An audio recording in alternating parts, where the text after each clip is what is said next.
All right, it's story time, and I want to talk about times I went for bushwalks. And there was one time, this one was just pulling over the side of the road, hanging out with me brother, taking the dogs for a walk at that time, and went for a little bushwalk just out between here and Beechworth, I think it was. And they've had fires a year ago or so. I can't remember, it was either here or Beechworth or just out of Wononga here at this direction. And used to do it all the time, pull off at little areas and have a little fire and at night and have a little a meal or something like that and have a little bushwalk. Remember doing that a little bit, Emma? Yeah. And one time I found a fire hose. Remember that? Yeah. I rolled it all up and everything. It was in perfect condition. It looks like they'll unlink and forgot that part of the link of the hose, just laying out in the bush. And I rolled it all up, and then I thought I'll come back and pick it up later. I had the dogs and stuff with me, and I totally forgot about it. There would be a rolled up firefighter hose around this thick, left out in the bush, in good condition.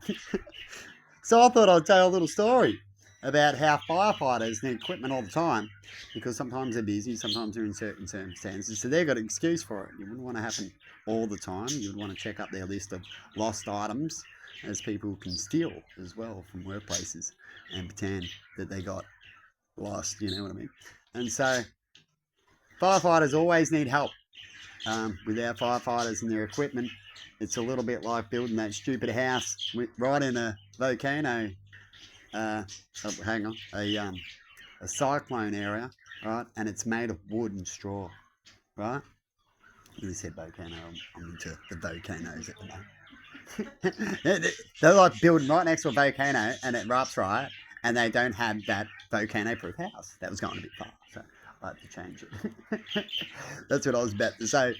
When it comes to where things are important, right? And doing the right steps and the main priorities. Right? If you haven't got a firefighter truck, right, or a couple of spare ones, even a small place, I think minimum should be at least two. It's rare that two are down. And if that's down, then you can definitely have something to say, and three are down, right? And you can't get them fixed in time. That's no good. Right? Firefighters should have at least free mechanics that are paid for from the government system and should always be reliable there. Or even better, have their own mechanic shop with spare parts available because you could save in a lot of mechanic costs because a lot of times when it comes to mechanics, it's not the part that costs you, it's the time and the mechanics cost of how much it's going to. So mechanics $150 an hour and it takes 4 hours and your part's only $200, right? Well, you can add up which one's going to cost the most. It's the mechanic, right? But some of these things you can just pull out a manual, like putting a cabinet together and a lot of basic engine parts, right? The big bits of it, I would say, right? And the things that break down the most. And if it happens quite common, you'd get used to it. And you have firefighters already that are trained to get cats out of trees.